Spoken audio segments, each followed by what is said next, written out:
Round one, fight.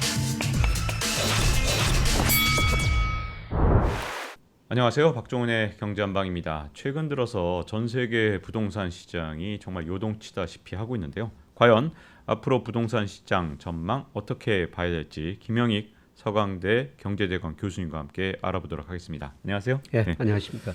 먼저 이 미국부터 좀 알아봤으면 하는데요. 그나마 전 세계에서 가장 부동산 시장이 마지막까지 버티던 곳이 미국이었던 것 같은데 최근에는 미국도 부동산 시장이 심상치 않다 이런 얘기가 있습니다. 예. 어떻게 봐야 되나요? 네, 저는 미국 부동산 시장에서 거품이 발생해죠. 이게 붕괴되는 과정이 아닌가 그렇게 생각합니다. 그래서 2008년에 미국 그 금융위기를 겪었던 거는 2000년에서 2006년까지 뭐 미국 집값이 너무 많이 올랐거든요. 예를 들어서 20대 도시 기준으로 하면은 한 105% 정도 올랐어요. 근데 집값이 붕괴되면서 2008년 위기가 왔는데요. 근데 이번 2012년 3월이 저점이었거든요. 예, 그리고 올 6월까지 보니까 미국 20대 도시 주택 가격이 132% 정도 올랐어요. 2000년대보다 초반보다 더 많이 올랐다는 거죠. 소득에 비해서 물가에 비해서 렌트에 비해서 저는 지나치게 가대평가됐다. 그런데 지금 미국 경기도 위축되고 지금 미국 금리도 많이 오르고 있지 않습니까? 특히 미국 모기 30년짜리 금리가 뭐 3%대에서 지금 7%가 넘어서 버렸거든요. 그걸 보고 미국 주택 시장도 많이 위축되고 있구나. 실제로 기존 주택 매매, 뭐 신규 주택 매매 이런 것들이 올가로 발표되지 않습니까? 최근에 그게 많이 거래가 줄어들고 있고요. 가격도 7월부터 떨어지고 있습니다. 그런데 문제는 이게 서서히 떨어져야 되는데 가대평가된 만큼 저는 많이 떨어질 수도 있다. 이렇게 내다보고 있습니다. 그럼 미국 부동산 시장도 우리나라 시장 못지않게 지금 현재 고평가돼 있다 이렇게 보시나요? 둘 사이를 좀 비교하자면 어떻습니까? 저는 미국 시장이 우리보다도 더 고평가돼 있는 것 같습니다. 예. 그렇군요. 그래서 렌트에 비해서 얼마나 올랐는가, 뭐 PRR이라고 그러는데요. 네. 이런 것 지표로 보면은 우리 주택 가격이 전국으로 보면 한 30% 가대평가돼 있고요. 예, 그다음에 서울은 한 40% 정도 가대평가돼 있는 상태거든요. 근데 미국은 그 이상 그것보다 더 가대평가돼 있다는 겁니다. 근데 부동산 버블이 꺼진다는 건 경제에 주는 충격이 워낙 큰데 그러면 이 미국 부동산이 미국 경제에 앞으로 위험 요인이 될 수도 있는 건가요? 어떻게 봐야 되는 건가요? 그래서 과연 뭐 금융 시스템까지 가겠느냐, 예, 그 정도는 아니고요. 2007년, 2008년 그때 금융위기를 겪었는데 예, 그때하고 뭐 차이점 중에 하나는 가계 부채가 상대적으로 낮아졌더라고요.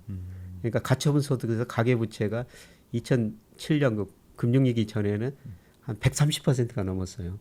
예, 그런데 최근 통계 보니까 102% 정도로 예, 가계 부채가 좀 낮고요.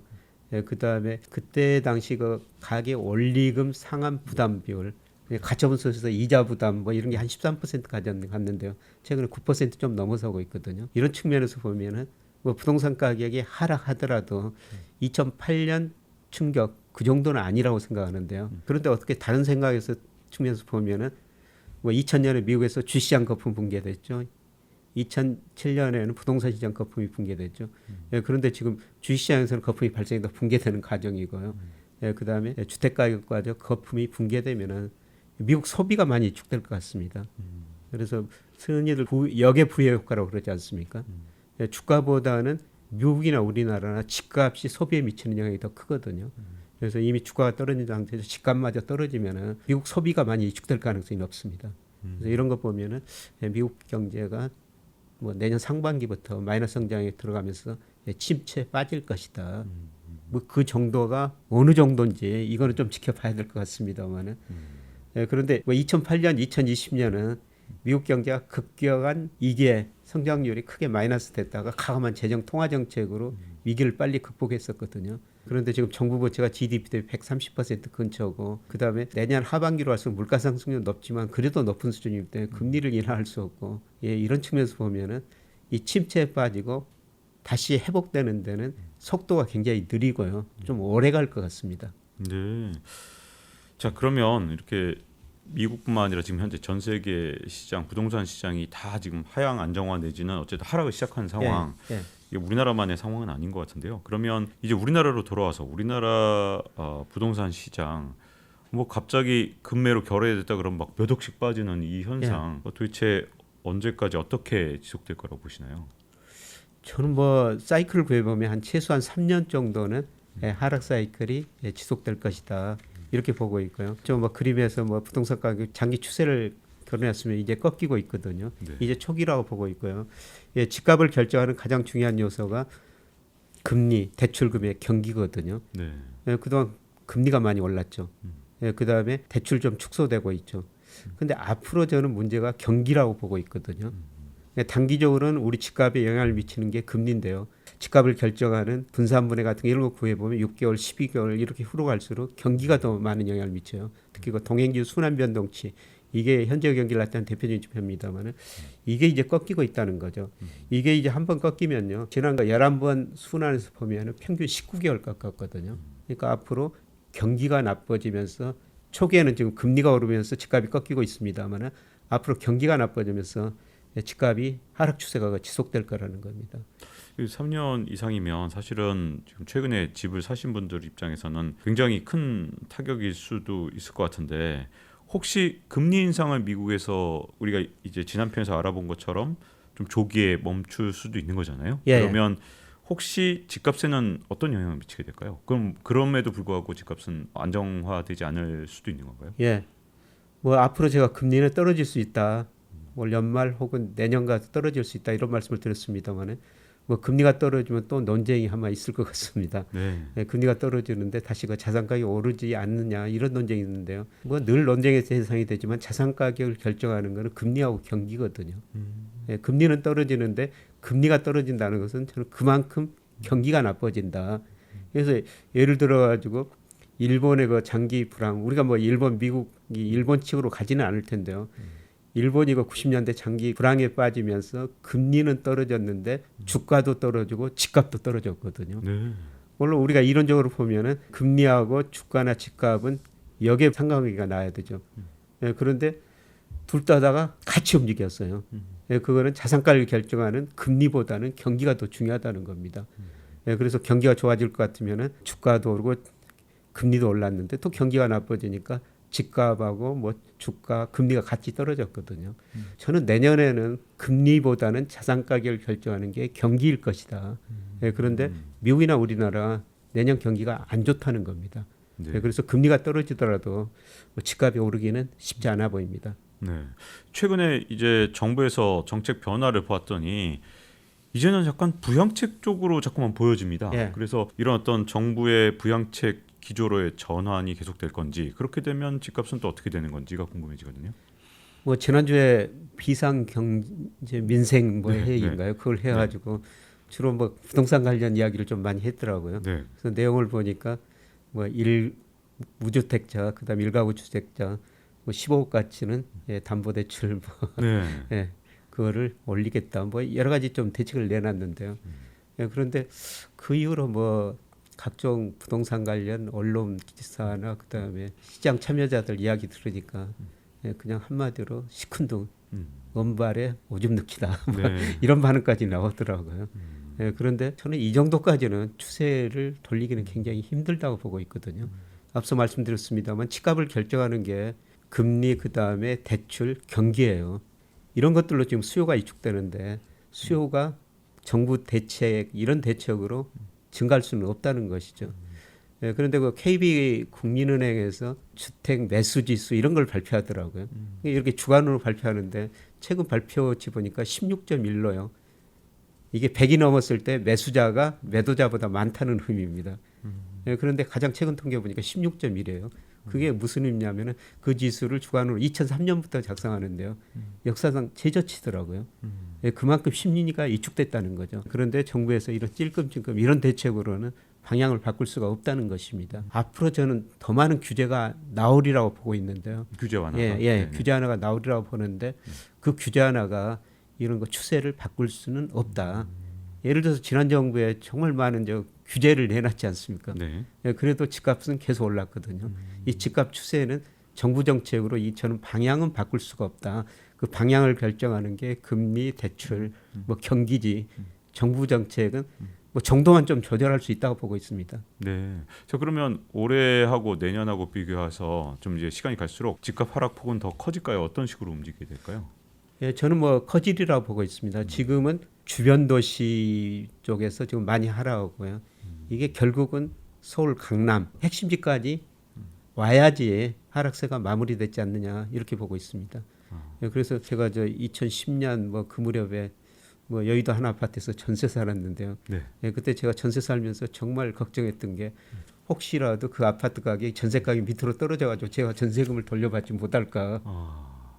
그래서 여의도도 어느 정도 완전히 핵심 아니면 어느 정도 핵심이라고 볼 수가 있거든요. 네, 그렇죠. 그런 핵심에서 그런 이야기까지 나올 때가 그때가 바닥입니까? 바닥이다. 야. 근데 아직 그거는 멀었다는 것이죠. 와, 그러면 굉장히 추운 겨울, 부동산 시장에 굉장히 추운 겨울에도 대비를 지금 좀 해놔야겠네요. 예, 이미 이제 겨울 초기라는 겁니다. 근데 그러면 잠깐만요. 그럼 전편하고 좀 비교를 해본다면 지금 주가는 어느 정도 많이 전편에서 반영이 돼 있기 때문에 한 2,150 정도 그리고 어느 정도 바닥에 근접했다고 보셨는데 부동산은 그게 아니라 이제부터 시작이다. 이렇게 지금 주식하고 부동산이 다른 이유, 분석이 다른 이유는 어떤 데 있을까요? 제가 분석해 보니까 잔변동을 제법 큰 사이클 분석해 보니까요.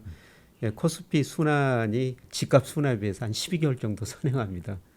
그래서 예를 들어서 코스피는 작년 6월을 정점으로 계속 하락하고 있고요. 그 다음에 집값은 좀 KB 국민은행 통계 기준으로는 6월 정점치고 이제서 떨어지기 시작했거든요. 네. 이번에도 한 12개월 시차를 두고 있죠. 네. 그래서 주가가 최근에 좀 반등한다는 거는 내후년 가면은 집값도 떨어지다가 반등을 어느 정도 멈출 수는 있는데요. 그런데 제가 그 주가는 좀 제가 말씀드린 건 추세적인 상승은 아니라는 겁니다. 그렇죠. 상당히 오랫동안 박스권이라고 보고 있거든요. 이런 의미에서 보면은 뭐 집값도 그런 모습 보일 거라고 보고 있습니다. 네. 그래서 우리가 그 집값 전망할 때는 집값에 선행하는 주가, 그러니까 주가가 떨어지면은 시차를 두고 경기가 나빠졌고요. 네. 경기가 나빠지면은 집값을 결정하는 가장 중요한 요소가 앞서 제가 금리보다는 경기라고 말씀드렸습니다. 그게 집값이 떨어진 거죠. 과거 보면 이런 순환 패턴이 있거든요. 저는 이제 40년 동안 같은 집에 살다 보니까 이 집값의 변화를 진짜 직접 봤었는데 이 집값 하락하던 시절 대표적으로 1990년대 보니까 거의 10년 동안 집을 내놔도 거의 안 팔리더라고요. 이게 아예 뭐 보러 오는 사람이 있어야 뭘 어떻게 해보든지 말든지 하는데 그때는 거의 10년 가까운 하락이었잖아요. 근데 그럴 때 참 답답한 게 이제 아마 집 소유자분들 중에서 대출이 꽤 많은 분들 이런 분들 같은 경우는 정말 힘들 것 같은데 그러면 앞으로 이제 보시는 대로 이제 집값 하락이 앞으로 더 가속화되고 그렇게 된다면 지금 집 소유자분들 어떻게 되는지 특히 대출이 많은 분들은 어떻게 대비해야 되나요? 집은 저는 사는 곳이라고 생각하거든요. 그래서 지금 뭐 40년 동안 한 집에 사셨다고 말씀드렸습니다만은 뭐 그런 집은 있어야 된다. 그런데 사실 뭐 작년에 뭐 20, 30대 분들이 돈을 빌려가지고 집을 많이 사셨다는데 이분들은 상당히 힘들 수밖에 없어요. 그래서 결국은 일하면서 좀 원리금 상환 뭐 할 수밖에 없는 상황이 아닌가 이런 식으로 생각을 하는데요. 그렇다고 집이 제가 떨어진다고 말씀드렸습니다만은 지금 팔라고 이런 말씀드리기도 굉장히 힘든 상황이고요.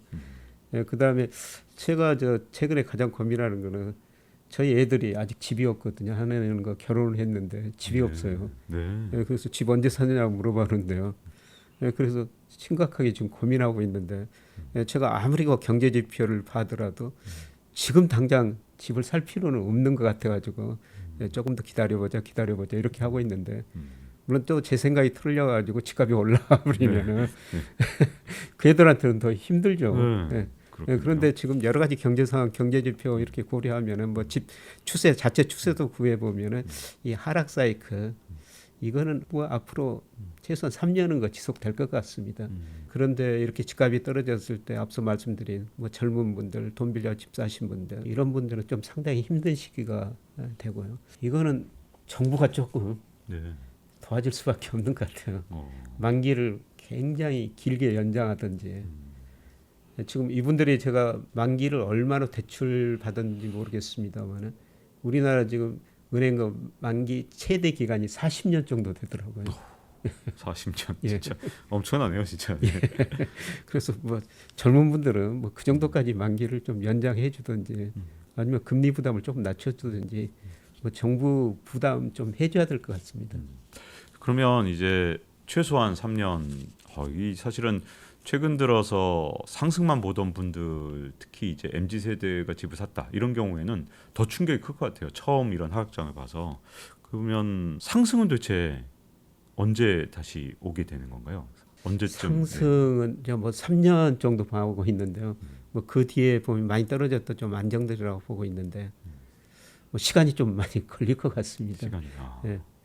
그때 아까 말씀드렸습니다. 여러 가지 그 지표를 보고 서울 핵심 지역에서 역전세 이야기가 나왔을 때 예. 미분양이 정말 많이 늘어났다. 그다음에 길거리에 광고가 많이 주택 분양 이런 광고가 많이 나왔을 때 엄청 고통스러운 시기를 지나야 상승이 다시 그렇죠. 가능하다는 뜻이에요. 예.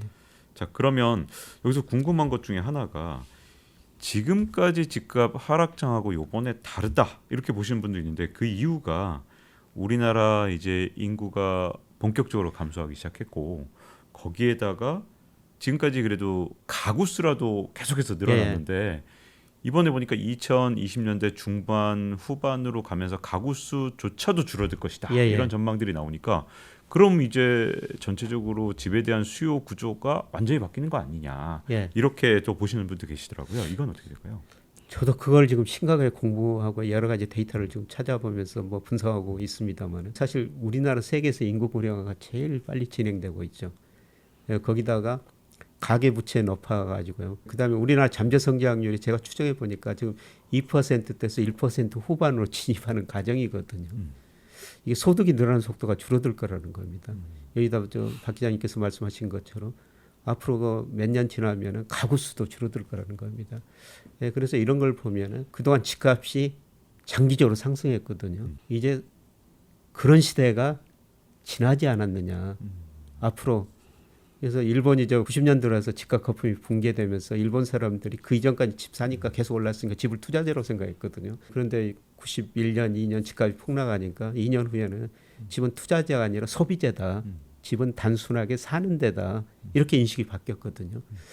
저도 앞으로 그런 우리가 대전환의 시대가 머지않아 올 것이 아닌가 이렇게 생각하고 있습니다. 그래서 지금까지는 정말 기다리면 올랐는데요. 물론 부동산이라는 게 첫째, 둘째, 셋째 위치라고 그러지 않습니까?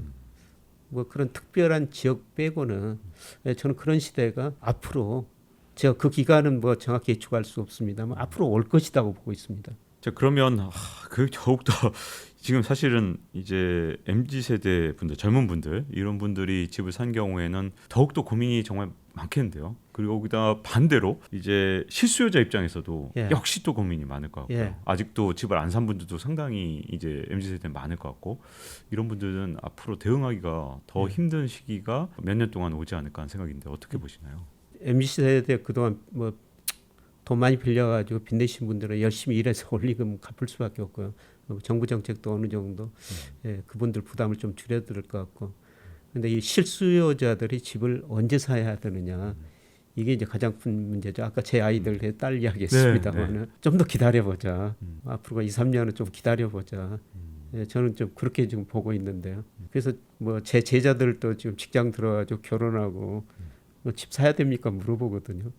그래서 제 딸한테 이야기했던 이야기를 제자들한테도 같이 하고 있어요. 어떤 방송에서 이런 이야기를 했더니 어떤 진행자가 그러다가 집값이 올라와 버리면은 스승의 카네이션도 못 받습니다. 이런 농담을 하던데요. 그만큼 그 집값이라는 건 함부로 좀 말하기 쉽지 않은 것이죠. 그런데 제가 보기에는 경제 성장률 그다음에 금리 이런 거 주가 장기 추세를 구해보니까요. 앞으로 3년은 상승 국면은 아니다. 집 사시는 분도 지나치게 좀 서두를 필요는 없는 것 같다. 이런 말씀 좀 드리고 싶습니다. 네, 알겠습니다. 자, 이렇게 미국 집값부터 시작해서 우리나라 집값 그리고 앞으로 대책과 대비 요령까지 다 알아봤는데요. 김영익 서강대 경제대학원 교수님과 함께했습니다. 이렇게 시청해 주셔서 감사드립니다. 고맙습니다. Round 1, fight.